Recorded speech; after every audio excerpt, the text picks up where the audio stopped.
E é interessante que eu tenho por princípio, aonde eu estou no mundo, quando é domingo, minha esposa já sabe que naturalmente a gente vai procurar uma igreja mais próximo do hotel, da casa, da cidade que a gente estiver visitando, e a gente sempre vai no culto. E hoje eu quero meditar com você nessa devocional, por que ir ao culto?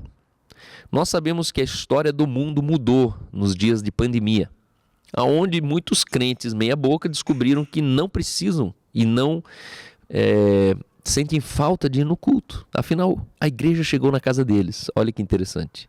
Mal sabem eles que a casa deles é a própria igreja e eles nunca se perceberam disso. São pessoas que são espectadores de um evangelho barato. São pessoas que estão sentados na janela como aquele jovem Eutico, que eles não estão nem para fora e nem para dentro. São pessoas que são espectadores tanto do mundo quanto espectadores daquilo que acontece dentro da igreja. São crentes que são salvos, pero não convertidos. Não se converteram. Eles são salvos naquilo que creem, mas continuam no estilo de vida da vida antiga. E é interessante que essas pessoas, realmente elas não conhecem a glória de estar presente fisicamente em um culto. Hoje um culto ele entrou na mesma prateleira que um curso online. Eu escutei o pastor falando domingo, assisti a aula dele no culto. E eles estão mais preocupados com o conteúdo que o pastor está falando, com a lição bíblica, do que propriamente com a experiência que um culto tem como fundamento trazer para nós.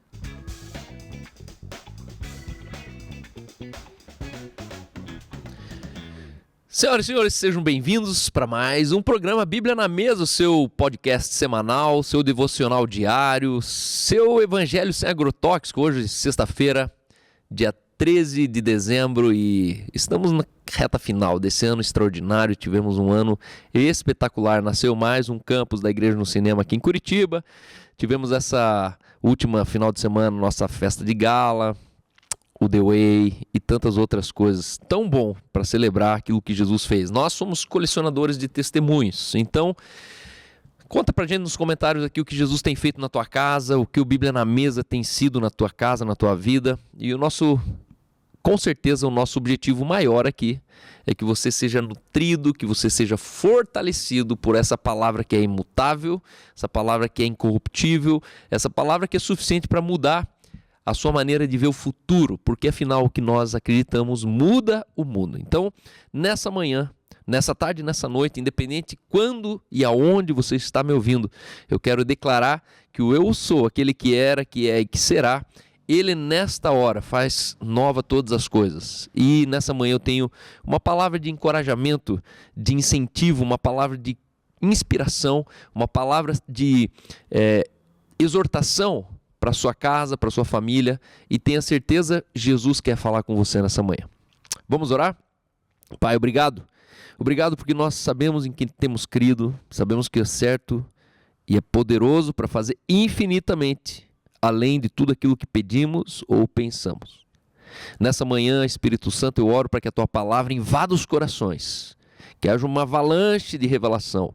Obrigado, Deus, porque nós sabemos que a tua palavra ela é espírito e vida, e aonde ela chega, tudo muda para melhor. Aquilo que está morto vive, aquilo que está adormecido é despertado, aquilo que está anestesiado recebe novamente sentido e sentimentos. Por isso, nessa manhã, Espírito Santo, eu declaro alegria do Senhor, em nome de Jesus. Amém. Então, nessa manhã, fique comigo aqui, Bíblia na Mesa com Cal Dietz.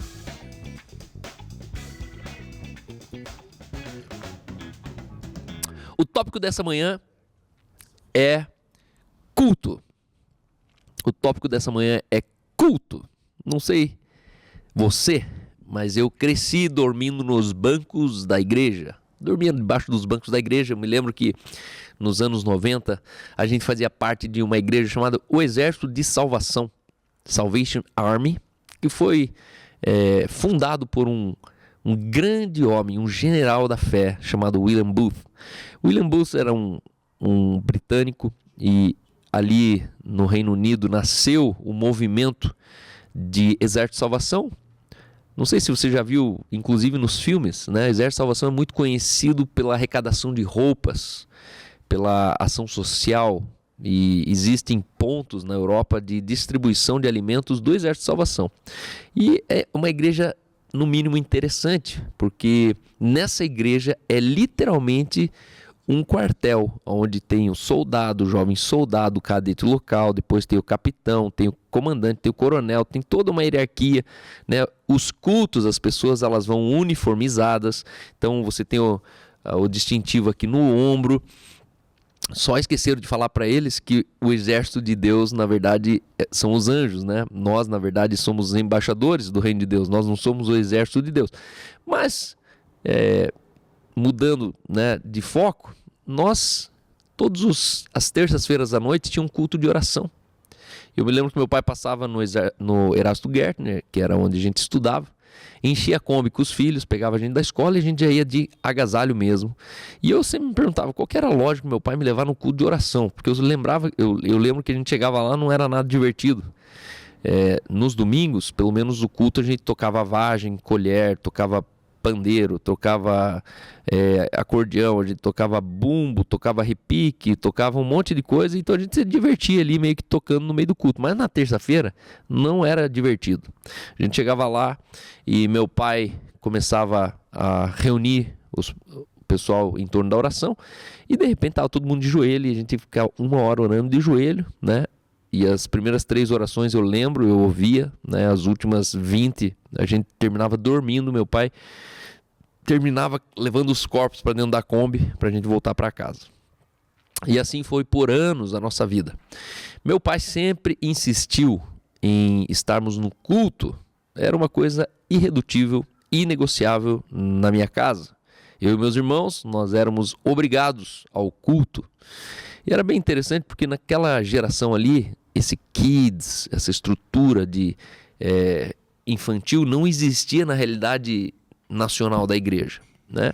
Porque se entendia que o lugar de criança era no culto, né? As crianças tinham menos autismo, elas tinham menos TDAH, elas tinham menos transtornos e naturalmente elas eram, naquela época, crianças que conseguiam ficar 1 hora sentado, né? A gente ficava sentado, não tinha tablet, não tinha iPhone, não tinha iPad, não tinha nada, tinha um culto para a gente prestar atenção e era na verdade era permitido dormir, então a gente ou prestava atenção ou estava dormindo.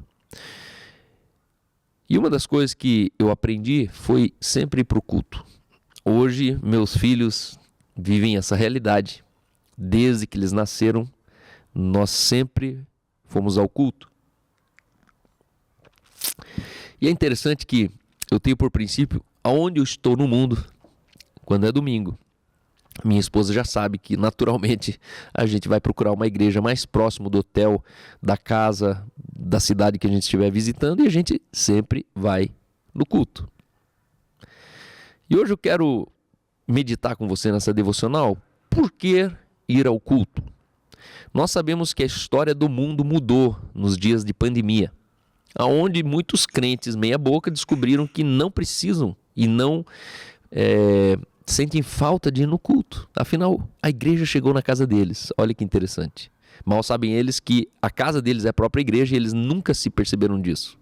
São pessoas que são espectadores de um evangelho barato.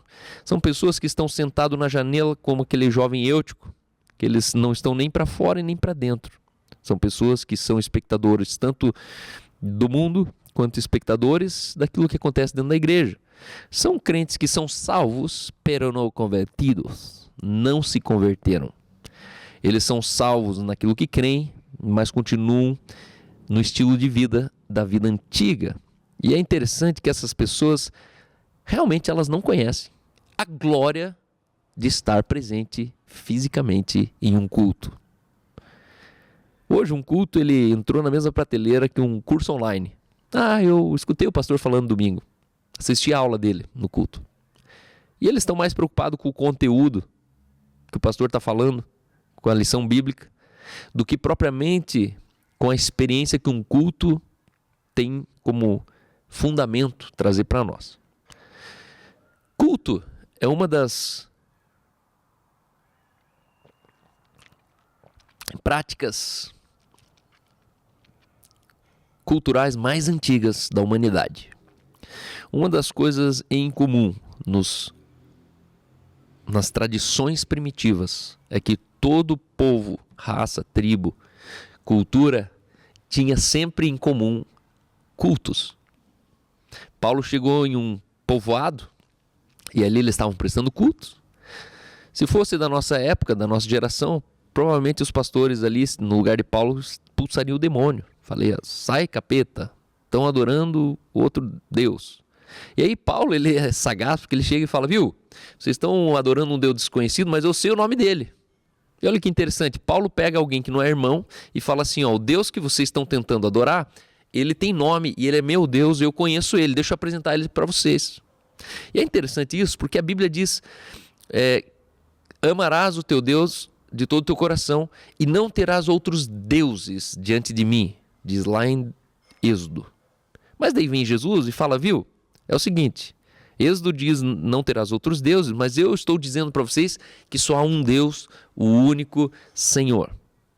Cada vez que você discute se o espírita, se o umbandista, se o budista, ele está adorando outro Deus, você está dando margem para se acreditar que existe outro Deus. E a verdade é que não existe outro Deus além de ti. O Deus que fez o céu e a terra, ele é o único Deus, ele é o único Pai e ele é o único Filho e Senhor, Deus. Então, quando você chegar num povo e ver eles tentando adorar algo a alguém, fala o nome dessa pessoa, fala, ei, eu sei que vocês estão tentando adorar algo a alguém, mas deixa eu falar, esse algo a alguém tem nome. O nome dele é Jeová, o nome dele é Yahvé, o nome dele é Rafá, Elohim, Adonai. E aí maravilhoso, porque o culto é um elemento presente em todas as culturas primitivas. E a pergunta é, quem ensinou eles a irem para o culto?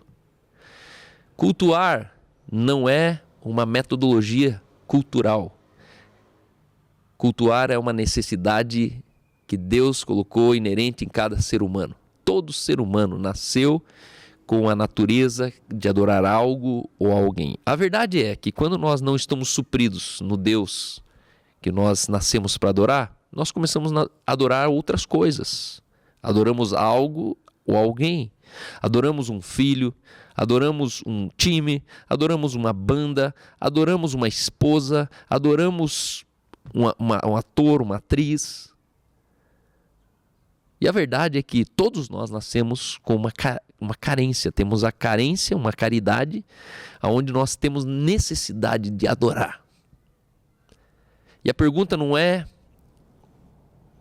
se você adora ou não, é o que você faz com essa necessidade de adorar.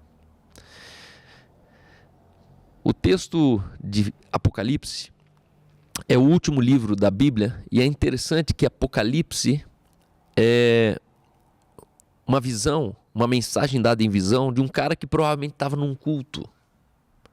João de Patmos, ele estava ali e teve um êxtase.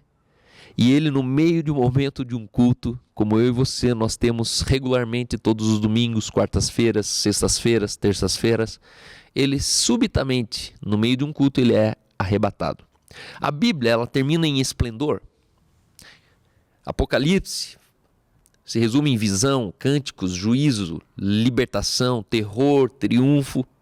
É um movimento de cores, de sons, de imagens e poder que nos deixa inclusive tonto na medida que nós lemos o Apocalipse. Mas se nós como leitores persistirmos, nós vamos conseguir superar a confusão inicial, continuando uma leitura, começando a perceber ritmos e a entender as conexões, a se incluir na lista dos participantes desse ato multidimensional de adoração cristã. Isso mesmo, Apocalipse foi um ato de adoração cristã. João de Patmos, pastor do primeiro século, tem a adoração em mente e está preocupado com ela acima de tudo. A adoração era o foco de João. Ele está com a adoração em mente. E a visão é que a revelação veio a ele enquanto estava num culto certo domingo na ilha mediterrânea chamado Patmos. Você consegue imaginar isso? Um livro tão tão fundamental para a humanidade. Tantos filmes nasceram do Apocalipse, tantas culturas falam sobre o Apocalipse. Na verdade, o Apocalipse é uma interrogação para a humanidade, porque ora as coisas se cumprem, ora as coisas não se cumprem. João era responsável, inclusive, por um circuito de igrejas no continente, cuja tarefa principal era a realização de cultos. Hoje nós temos aqui em Curitiba a plantação de campos, onde o nosso propósito é levar, dentro do templo pagão do consumo, que são os shopping centers, o culto. Nós sabemos o poder de um culto. Outro dia aluguei um teatro aqui na cidade, um dos maiores teatros da América Latina, e eu me lembro até hoje que era muito desafiador. Eram R$25.000 para 2.300 lugares. E nós ali com 1 ano e meio de igreja, e eu olhava aquele valor ali e falava, meu Deus, 25 mil, a gente consegue tocar 4 meses de igreja aqui, pagando os shopping centers, né, fazendo cultos no cinema todos os domingos. E quando eu cheguei para o meu pastor na época, eu falei, pastor, mas 25 mil é muito caro. Ele olhou para mim e falou, caro? Caro? Você não entendeu nada, Cal. Você não sabe quanto vale um culto. O dia que 25 mil for muito dinheiro para a gente realizar um culto, a gente desiste do evangelho que a gente prega. E aquilo mudou a minha vida, porque a partir dali eu descobri que eu já estava num modo automático de culto, onde culto era a gente sentar e cantar e ler a Bíblia e ir para casa. Mas imagine que foi num culto qualquer, de um dia de domingo, que Deus ele se revela para a humanidade através de um homem simples, um pastor do primeiro século que nem sabia ser pastor. Nessa época, as igrejas não tinham esse sistema que nós temos hoje, não era tão organizado como nós éramos hoje. Só que a verdade é que os tempos mudaram, e a verdade é que a nossa época não é propícia ao culto. Estamos enfeitando tantas coisas, nós estamos inovando tanto nos nossos cultos, que a verdade é que no final nós nem temos mais cara de igreja e nem de culto. É o culto que molda uma comunidade humana em resposta ao Deus vivo. Sabia disso? O culto molda a comunidade humana em resposta a Deus vivo. Então, se o nosso culto ele é negligenciado, se ele é deturpado, a comunidade resvala para um caos. Ou provavelmente nós seremos vítimas de tirania. Culto é um elemento essencial na vida do reino e do corpo de Cristo sobre a terra. Por quê? Porque o mundo, na verdade, ele é hostil ao culto. Você sabia que diabo odeia culto? Cada vez que nós estamos em culto, o império das trevas ele é novamente atropelado, destruído. Satanás e seus demônios eles levam uma surra a cada culto que nós nos levantamos, nos reunimos. Por isso, muitos cultos têm tantas resistências e a gente não entende por quê. Nós fazemos há 11 anos culto nos cinemas. E é impressionante quanto aos 11 anos o frio na barriga continua o mesmo. A certeza se as pessoas vão vir ou não, se o shopping vai abrir as portas ou não, se as portas do cinema elas serão novamente abertas semana que vem ou não, a incerteza, a insegurança contratual desses ambientes continuam nos dando temor. Mas a verdade é que muitas vezes nós não percebemos que a resistência a tudo que nós estamos fazendo é nada menos do que a fúria das trevas, porque o diabo odeia culto. E como o Apocalipse deixa claro, o culto ele deve ser levado adiante em meio a circunstâncias absolutamente desagradáveis. Não importa o momento que você está vivendo, não importa as circunstâncias que você está vivendo. Você já percebeu que quando você briga em casa no dia do culto, o primeiro pensamento que passa por você é: eu não vou no culto? Eu me lembro, eu e a Aline, quando nós estávamos começando a namorar, como todo bom casalzinho de namorados, nós estávamos aprendendo a nos relacionar. E era impressionante porque sempre, horas antes do culto, a gente entrava em discussão, brigas. E aí o primeiro pensamento vinha: não, a gente não pode ir para o culto. Como que a gente vai para o culto desse jeito? E a gente se sentia inclusive hipócrita. Eu me lembro retiros que a gente ia, que no meio do retiro a gente estava quebrando pau. E aí um dia eu cheguei para a Aline e falei: vamos separar os assuntos. Deus não tem nada a ver com a nossa crise, Deus não tem nada a ver com a nossa discussão, Deus não tem nada a ver com a nossa adaptação dentro de um relacionamento. Vamos separar os assuntos? Então a gente coloca aqui um entre parênteses e vai pro culto. Quando a gente estiver brigando, não interessa. Eu já cheguei dias onde eu cheguei na porta da igreja tretado com a Aline, cada um sentou em um lado do banco da igreja. E a verdade é que no final do culto nós terminamos melhor do que nós entramos ali. O dia difícil, o dia mau, o dia da crise, o dia da discussão, é o dia perfeito para você ter um motivo a mais para você entrar em culto. Nós precisamos aprender a cultuar a Deus em situações absolutamente desagradáveis. Você sabia que muitos cristãos, alguns cristãos, já foram inclusive mortos por terem o hábito de cultuar? Se culto é uma coisa tanto faz, por que algumas pessoas tiveram que ser perseguidas e torturadas e até mesmo executadas por apenas estar em culto? Essa é a verdade, que a tirania, a resistência, Satanás, seus demônios, eles odeiam culto. João, que escreveu o Apocalipse, além de pastor, João, então, ele se revela poeta. Ele é um apreciador de metáforas. João ali, ele vê uma mensagem de Deus em símbolos, imagens, alusões no desejo apaixonado de nos levar à presença de Jesus, crendo e adorando.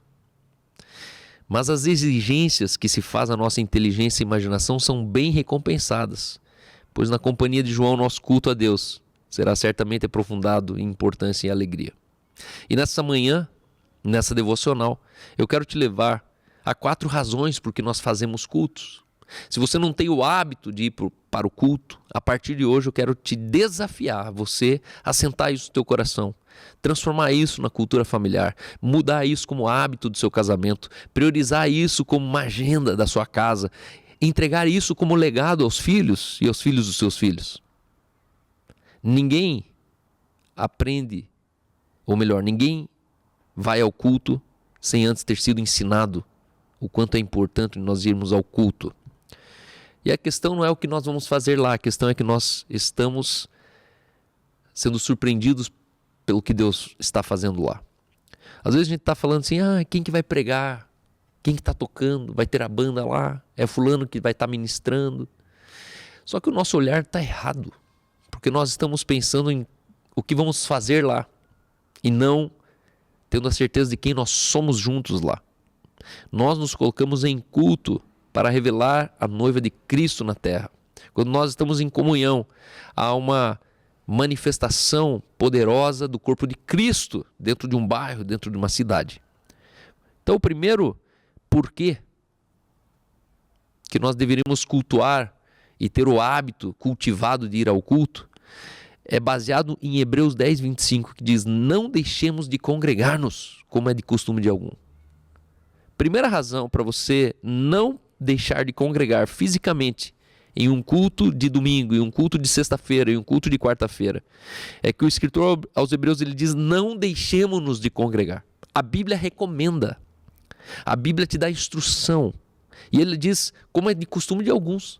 Então, no reino de Deus, já considere que algumas pessoas elas não vão vencer, ter a habilidade de conseguir ter a disciplina em cultuar. E aí ele diz: antes façamos admoestações, e tanto mais quanto vedes que o dia se aproxima. Nós em culto nós nos admoestamos. Você consegue imaginar que a igreja ela é responsável pelo equilíbrio da humanidade? Você consegue imaginar um mundo que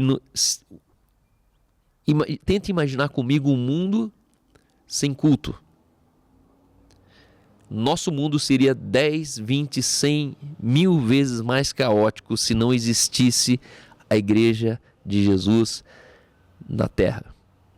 Você consegue imaginar que todos os domingos, nos 4 cantos do planeta, um pequeno grupo organizado de pessoas vai se reunir e uma pessoa bem intencionada, ela vai dar uma mensagem e o resumo da mensagem é: sejam seres humanos melhores.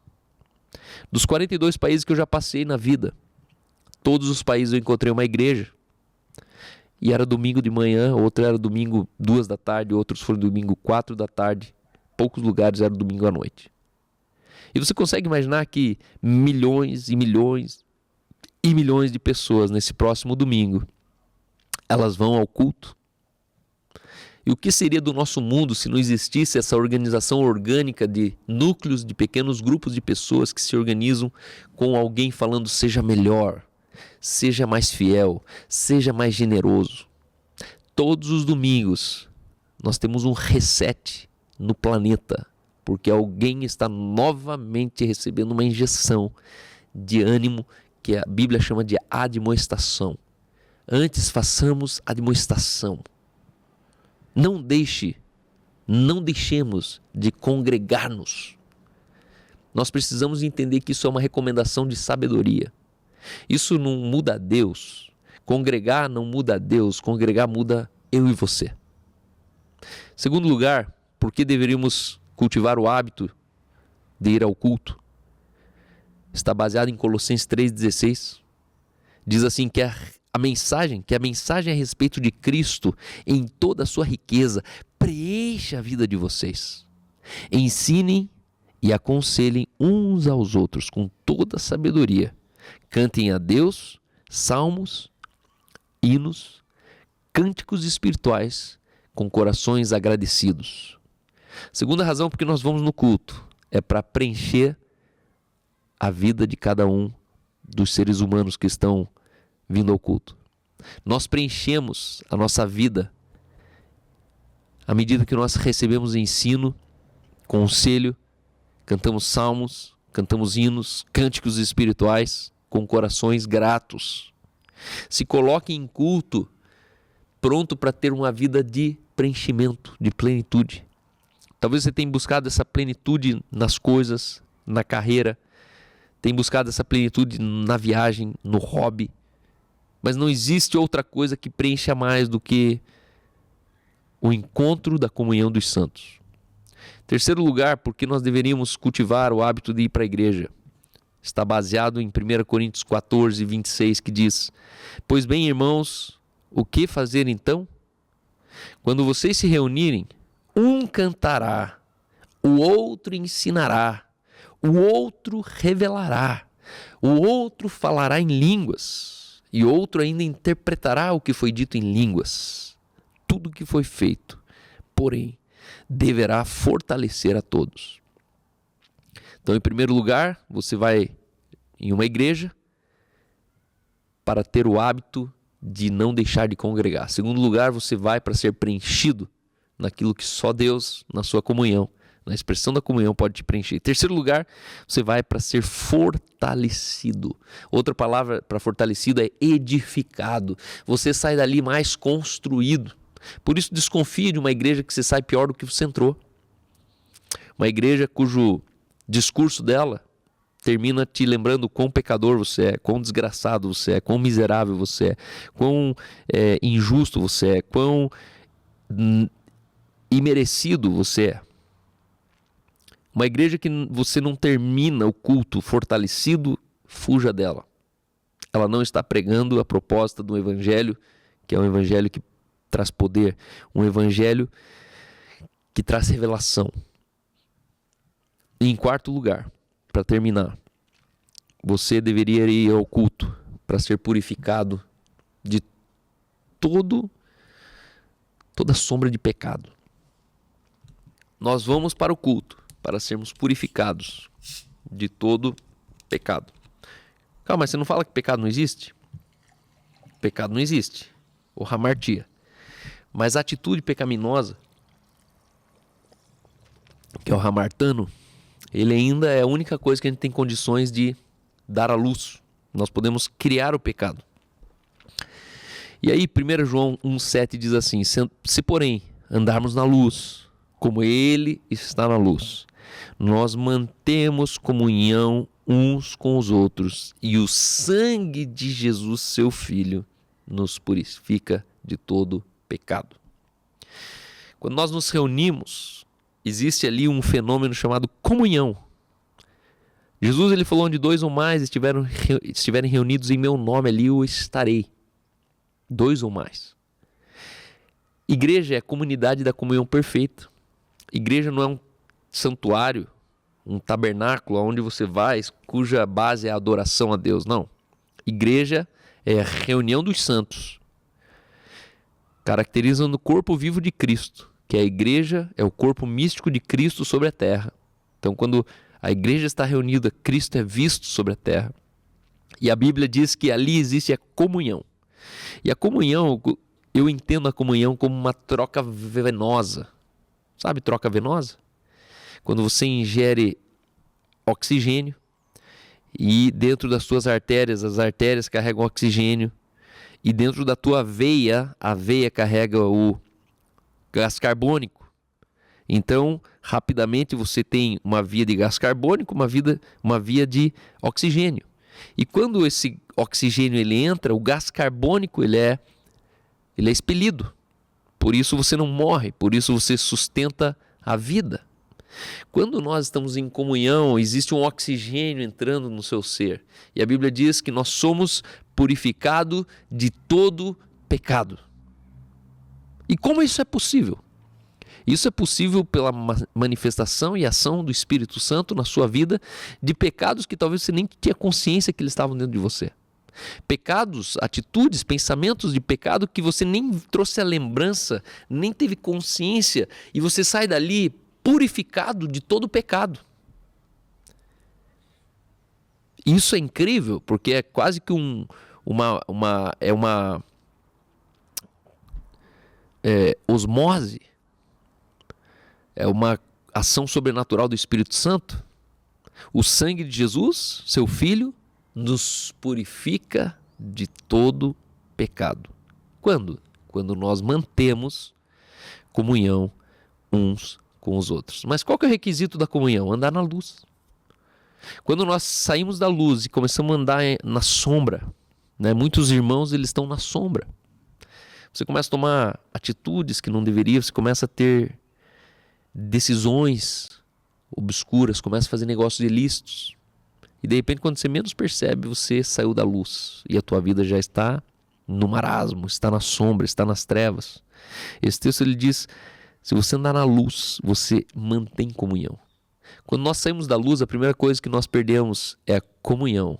O filho pródigo ele não se desviou do pai. O filho pródigo se desviou da comunhão com o pai. Ele continua sendo filho mesmo lá comendo alfarrobas com os porcos. Ele continuou sendo filho, inclusive quando ele estava gastando toda a sua herança. E essa é a questão. Não existe desviado no reino de Deus. Existem aqueles que estão fora da comunhão do corpo de Cristo. E a proposta do corpo de Cristo, a proposta de um culto, a proposta de nós nos congregarmos, em primeiro lugar, nós temos a vida preenchida, nós sermos fortalecidos e terminarmos purificados. Por isso, quando você vai num culto, entenda que um culto ele é uma máquina do tempo, que é o único lugar no mundo que vai fazer você visitar o teu futuro. Por isso, quando você estiver em culto, adore, cante, exalte, mas feche os olhos e abra a sua mente. Deixa Deus te transportar para o seu futuro. Deixa Deus te visitar sobre o teu futuro. Deixa Deus trazer a lembrança, a memória, aquilo que Ele tem nos próximos dias como planos para você e para sua casa. João, em um momento de culto, ele visitou um futuro. E ele revelou esse futuro. E hoje o mundo inteiro vive na expectativa dos cumprimentos de um cara no culto. Um cara que recebeu uma mensagem de Deus dada em visão. O mesmo Deus, o mesmo Espírito que estava sobre João, é o Espírito que está sobre mim e sobre você. É o mesmo Espírito que ainda hoje pode revelar os planos insondáveis de Deus. Planos inefáveis. Planos que são daquilo que Deus quer fazer nesse tempo na terra. Não perca a oportunidade de você estar em culto. Seja numa sexta-feira à noite, seja num intervalo vida na faculdade, seja num retiro, num evento, numa conferência de final de semana. Mas hoje o meu objetivo com essa devocional é que você esteja sempre pronto para se colocar em culto. Porque o culto não é sobre a igreja que você frequenta, mas é sobre o futuro que você visita. Jesus quer falar com você e às vezes você se pergunta por que Deus não está falando. É porque você ainda não aprendeu a se colocar em culto ao Senhor. Essa é a mensagem dessa manhã. Que Deus te inspire, que Deus te capacite e que Ele te dê bastante sabedoria para você nunca perder a alegria de estar em um culto.